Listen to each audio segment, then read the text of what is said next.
Hi, my name's Phil. I like talking about politics, and in this video I'd like to discuss how one politically interested scientist unravelled the way the Telegraph completely changed its story about the recent fire at Heathrow Airport in order to make a bogus claim about net zero being responsible.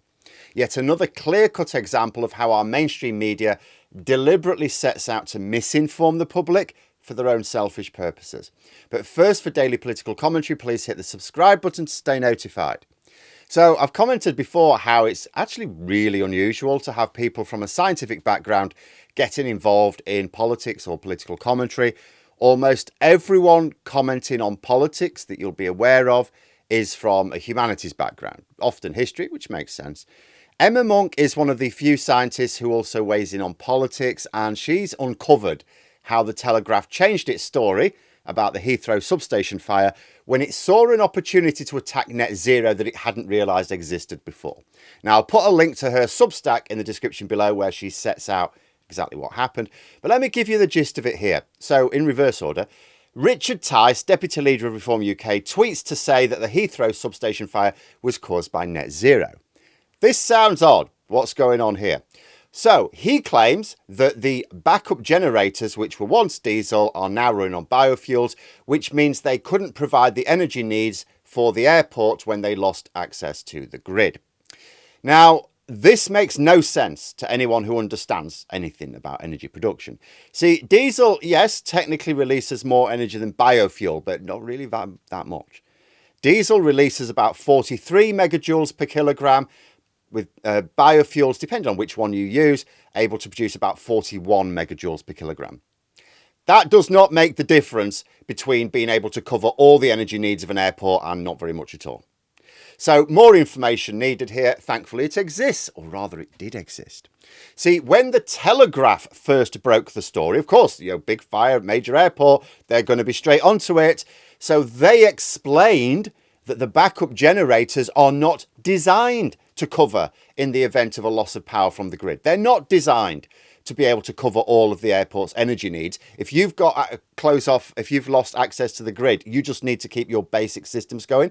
So the backup generators are there purely to provide energy for the essential systems needed to keep the airport secure. So to begin with, the Telegraph were reporting the fire in the way you'd expect journalists to do their jobs.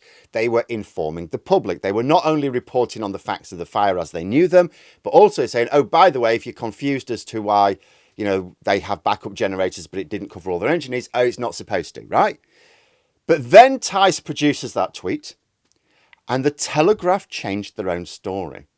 They removed the references to the backup generators only ever being intended to cover a few systems, to switch into Richard Tice's angle that, oh yeah, net zero, this is at fault for the shutdown because the new biofuel generators, they can't produce enough energy to maintain the systems, just as Tice was claiming.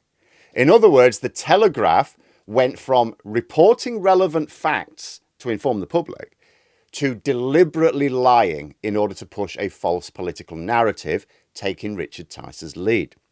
Clear-cut example of how the mainstream media operates. It prioritises pushing the disinformation that its owners want pushed at all times.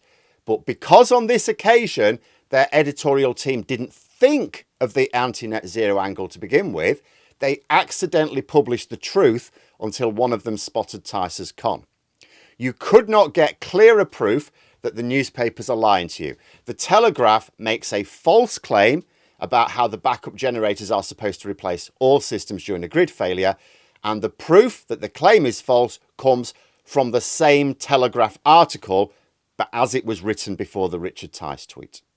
And when the mainstream media push fake conspiracy theories, they warp the sense of reality for the public, not just because they are misinforming the public, but because some people, and events like this can open some people's eyes, some people will know that the newspapers are lying, realise they can't trust them, but people still want to be informed. So where do you go?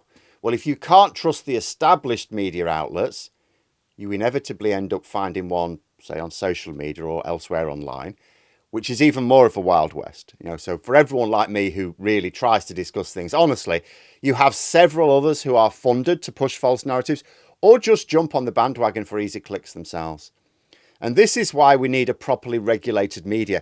If people could have faith in the honesty and reliability of the professional news media outlets, they wouldn't feel the need to look elsewhere, potentially being trapped by those who are even more dishonest. Something like this should result in the so-called journalists and editors responsible facing criminal charges. I've said it before.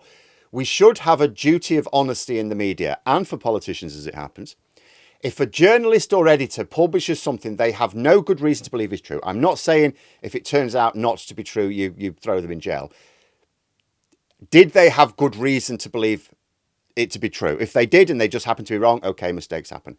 But if they had no good reason to believe something is true and they publish it anyway, they should face charges.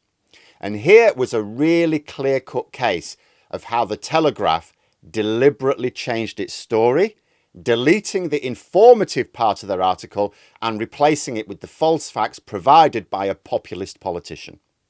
The post-truth world ends when we make the media publish the truth again. And the Telegraph, when you think about it, is actually one of the most trusted newspapers by the public. When you look, every now and then some polling is done, which not only makes it more insidious when it does things like this, but it also makes you reflect on just how much shit is published in the papers, which aren't even trusted.